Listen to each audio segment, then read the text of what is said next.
Hello there, it's another day. Kakatapos ko lang na mag-laminate ito. Mga nilaminate ko. I need this by tomorrow. Ito sa mama ko to. Cute na. Ito sa mama ko to. I need to cut this to kasi kailangan niyang dalhin ito sa school tomorrow. And then, meron pa akong nilaminate dito. Yung mga patterns to. Sorry, ang so messy. Kasi nga, marami akong tinatrabaho ngayon. Nasa na ba yung customize? Ito sa mama ko to. May ibang, ito pala. Ito pala yung customized din. Ito na yung customized. Cute na. So, kailangan pa itong i-cut at i-punch yung holes. Ganda talaga nito. This is for, I don't know if Pinay Budgeting ba yung pangalan niya dito sa YouTube. Basta I will put her username here, yung handle niya.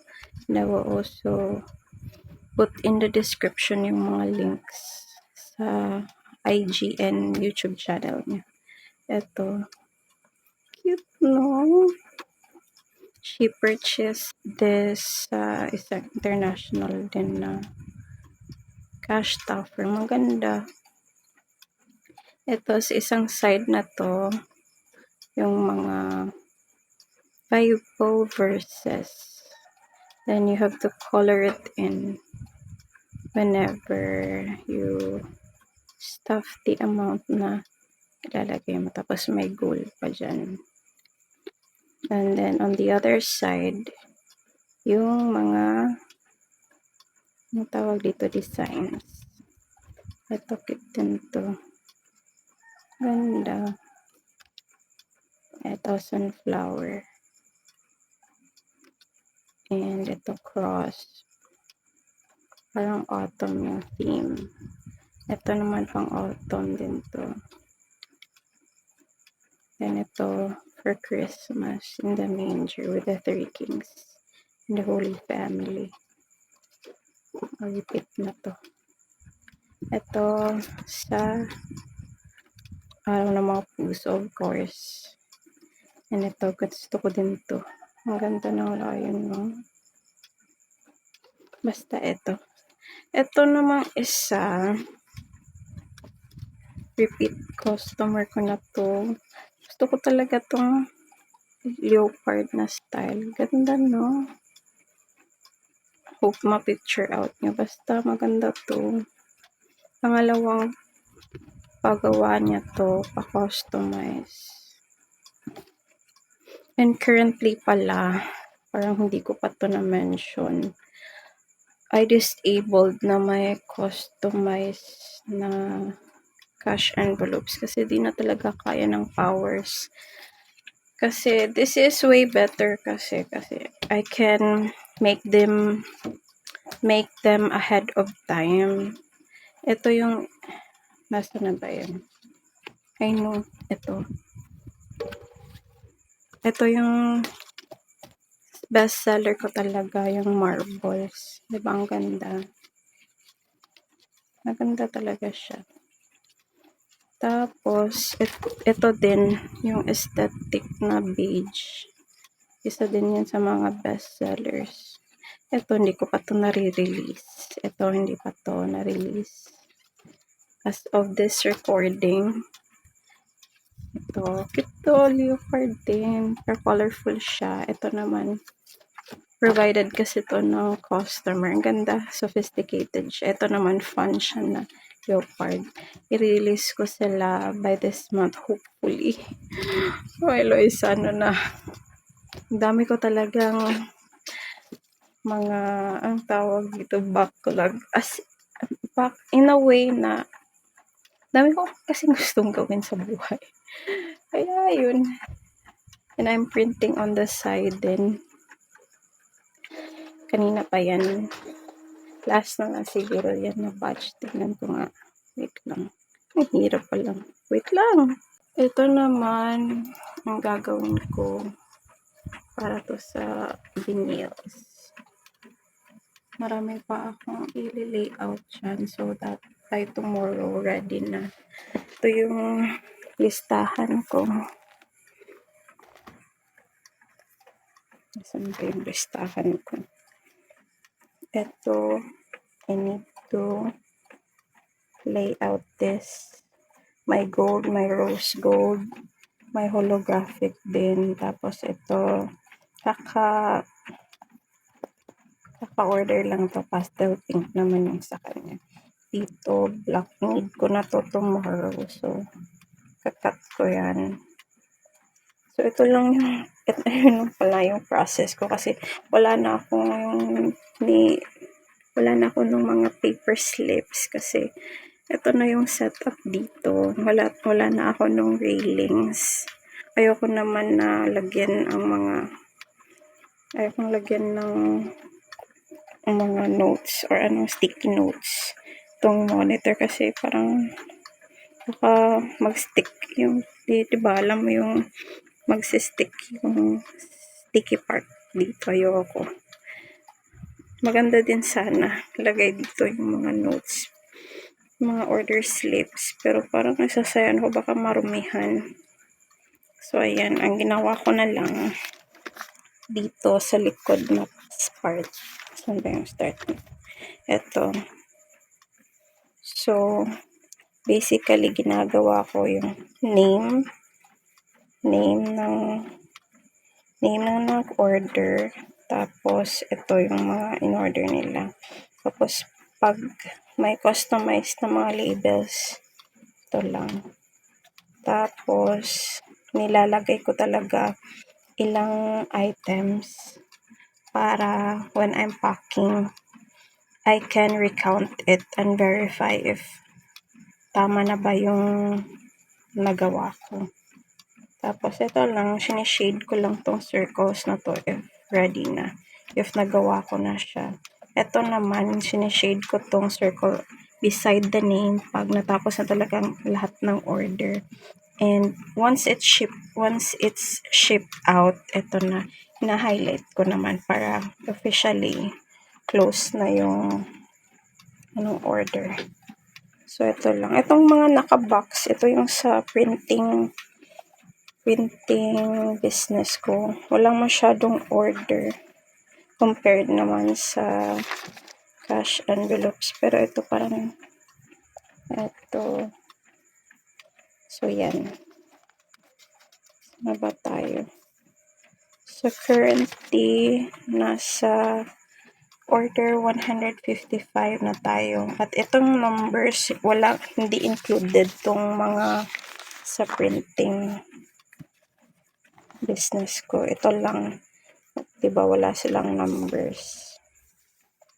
Ito lang sa na laminated cash envelope. So, I'm just so happy. Pang 155 na tayo. Wala lang, share ko lang. Ito pala juice, wala.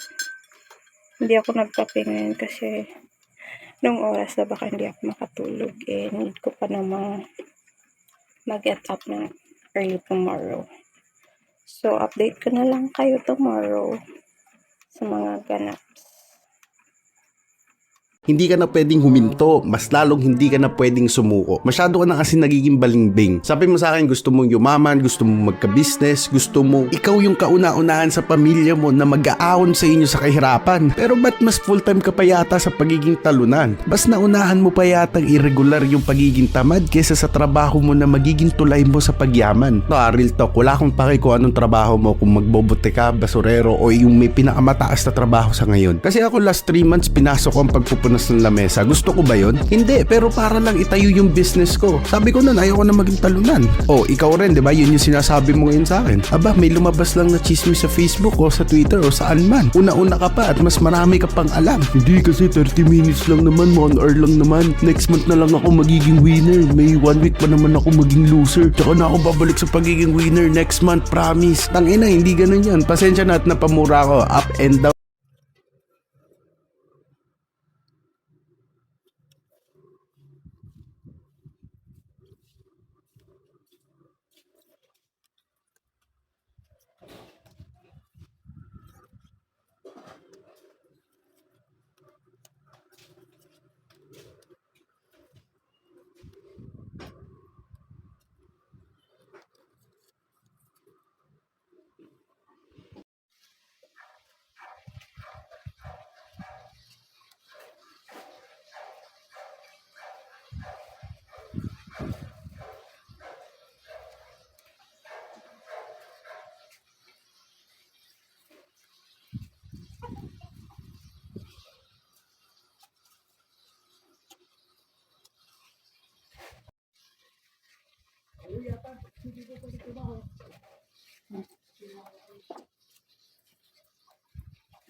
Hi, today is, ano na to?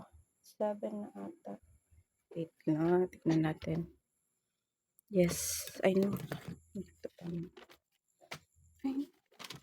Yes, today is 7. Nagpalit ako ng, ang tawag dito, planner ko. Kasi, I use this planner pala. If life gives you lemons, then make lemonade. Cute, no? Ang bright lang. Gusto ko kasi yung sunny minsan para ma-liven man, mabuhayan ng loob. So, ito, ganito siya. And super lapad niya, super laki. Which is good naman. Pero ang problema kasi, pag dito, parang nakalagay lagi dyan yung keyboard ko. Hindi ko masyadong magamit. Kasi na-occupy nga niya lahat ng space na to. Kaya I decided na mag-switch dito sa mas maliit. Super affordable lang naman itong notebook na to. Like ito lang. Tapos, ganyan siya, diba? So, medyo may space na. Tignan natin yung queen nga natin to. Para mag-open up lang yung space. Kasi kanina, may ginagawa ako dito. May ini-encode. Tapos parang sagabal siya. Gusto ko na pa naman na nandito yung within reach lang yung planner ko. So, I could keep track of everything that I have to do. Nakabukas yan lagi. Cheap lang din na ballpen ginagamit ko. Because I used to buy expensive ballpens. Wait lang, tapon natin to. Nakakahiya. I used to buy expensive ballpens kasi nga wala lang. Itong Pilot Juice. Wait lang, baliktad. Pilot Juice, ito. Magkano bang isa? 44.50 dito sa amin. May blue pa to. Ito yung blue. May dark pa to. Tapos may black. Basta madaming kulay binili ko nito. Tapos ang nangyayari, sila din gumagamit ng ballpen ko. Gusto ko pa naman na fancy. Wala, parang motivated ka lang magsulat. Tapos ayun, naubos na yung iba. Tapos ang mahal, ang hirap i-maintain Parang in a month, parang nakakaubos ata ako ng isang ganito. Basta, ito din, mahal din to. O diba, ballpen lang yan. May green na version. I don't know, blue pala yung isa. Kaya ayoko nang mag-maintain ng mamahalin na mga na hindi pa yan naka-arrange. Ito lang, mga ganito lang yung mumurahin. Ito, maganda din ito. Ano ba to? Wait, tayo mag-focus ito. Yan. Yan yung mga ginagamit ko na ballpen. Ito naman. Wala pang 10 pesos to. Gusto ko yung mga retractable. Yan yung mga hinahanap ko. Kasi, ayoko kasing sumusulat ng hindi nakalagay yung caps sa taas. Kaya, Basta preferred ko na yung retractable nowadays. Yan. Ito. Ganyan lang. Dapat na ako maglinis pala. So, nung pumunta ako ng city, pumunta ako sa Mr. DIY at saka National Bookstore. Tignan nyo yun. Ano pinagbibili ko sa Nasho? Eto, binili ko to sa Nasho. Etong ballpen na to, mura pen. Dalawang ballpen yung binili ko sa Nasho. Ito, gray na version. Same lang na black, pero iba lang kulay ng lalagyan. Tignan mo. Nangangalahati na. Tapos, ito sa Mr. DIY, may isang pack ng ganito. 2, 4, 6 or 7 ata to.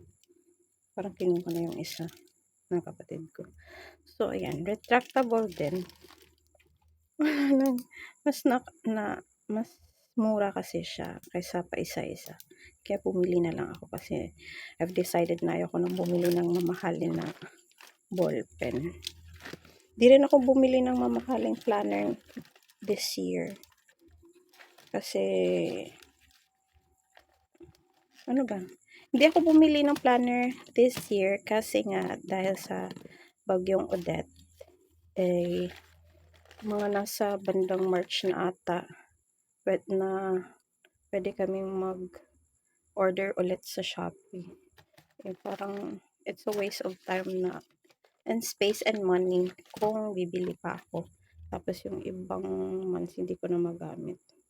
Basta yun lang yung thinking ko. Kaya bumili na lang ako ng super mumurahing notebook. Ganito lang ginagawa ko. Inulit ko lang yan. Nandun din yan sa malaking notebook. Sana ma-remind ako sa mga goals ko. Ito, may pa-October. May quarterly goals pa yan. Tapos quarterly. Tapos may space para pag may maisip ako.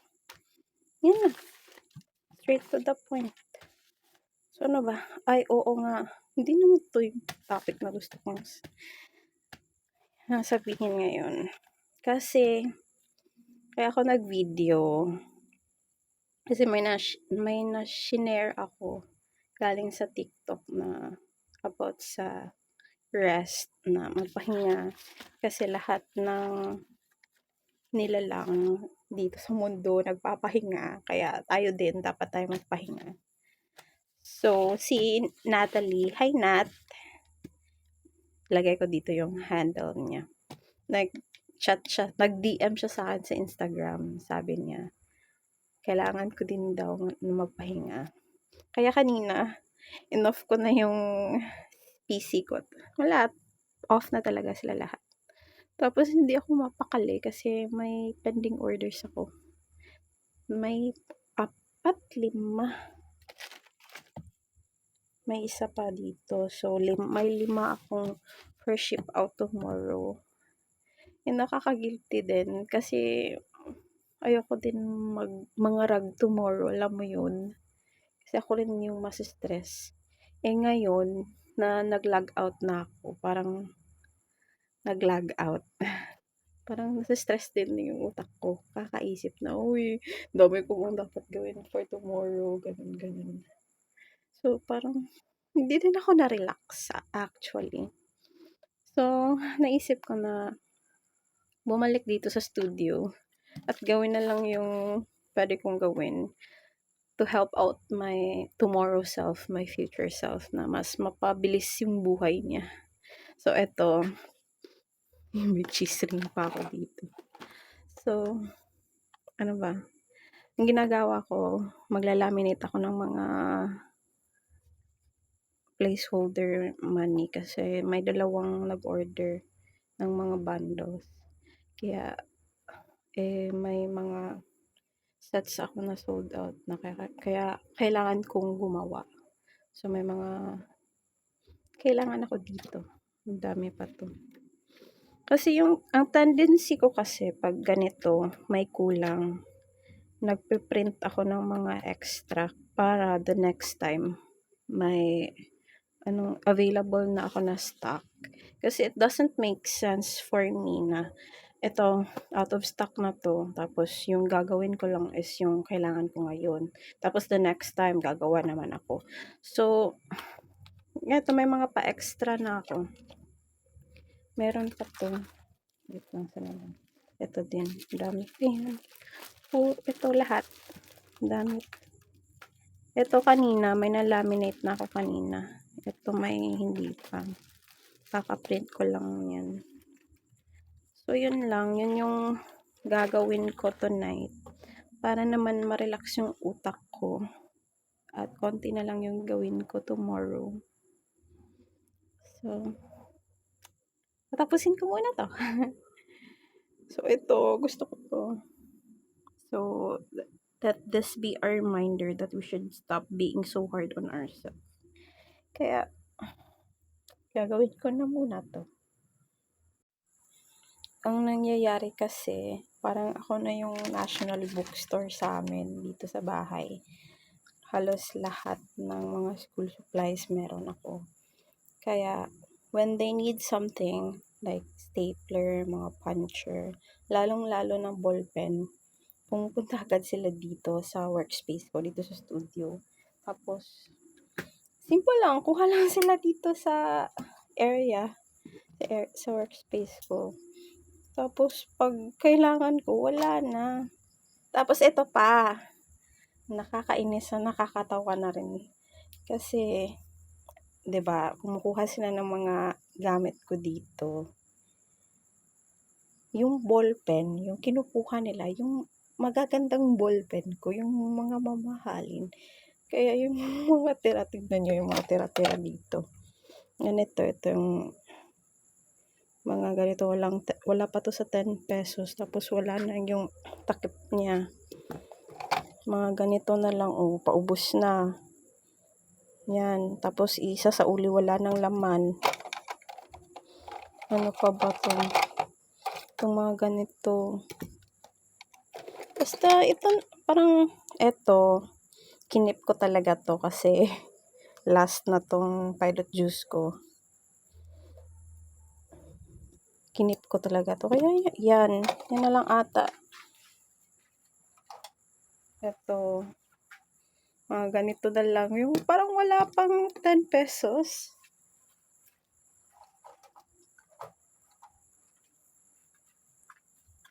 Ito, medyo mahal din to. More than 50 pesos. Maganda din to. Ito yung pangsulat ko sa mga handwritten notes ko in every order. Ito. O hindi ito. 10 pesos lang yan. Ganun. Ito, nasa mga 50, 60. Kaya, ito sila. Ito na lang yung medyo mahal-mahal na ballpens ko. Kinikip ko na to. Hindi ko masyadong in-expose dito sa lalagyan kasi nga nawawala na. Babalik na lang to pag ubus na. Kaya, I just keep them. Kaya, I decided na talaga not to buy expensive ones kasi budget ko yung maaapektuhan. Tapos, mas makakamura pag pack ng mga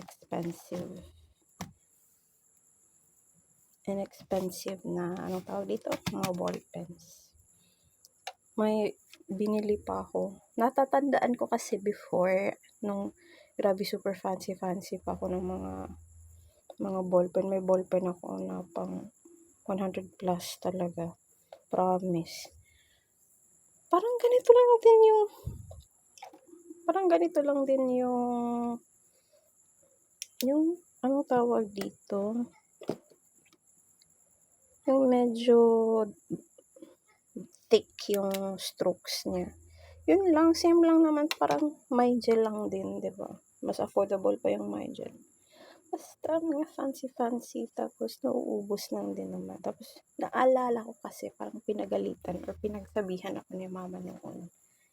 Kasi dun sa stationery, parang magkasama kaming bumili. Tapos nakita niya yung price ng isang ballpen na yun. Tapos sabi ko, ibalik ko yan. Ba't ang mahal? para lang daw sa isang ballpen. Eh, ginagamit ko naman yun sa hand lettering. Yun yung defense ko. Kasi nag-hand letter ako noon before. Yun yung ginagawa ko sa mga projects ko. Pero, parang kung, looking back now, I wish bumili na lang ako ng mas mura. Parang, mas practical pa in a sense. Kasi 'di ba, mahal nga yung mga ballpen.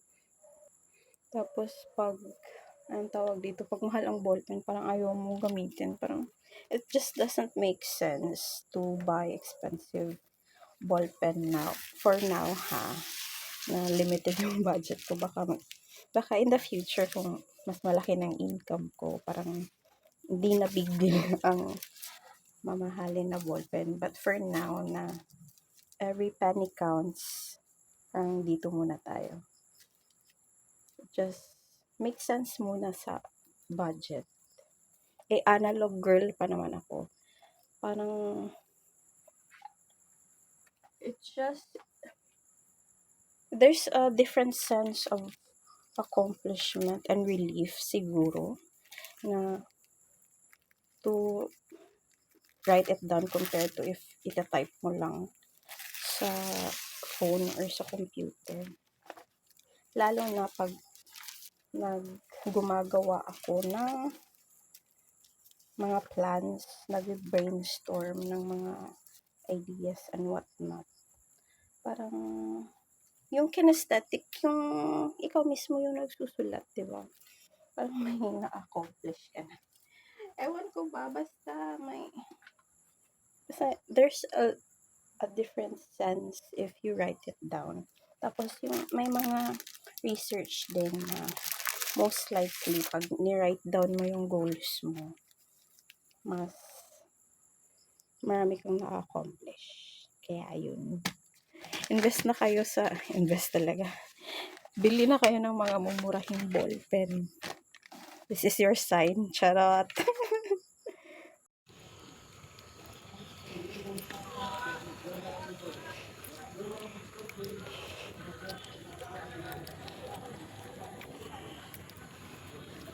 Lagi ako na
Can you do away with the line? It's the same one across the room. You have the line?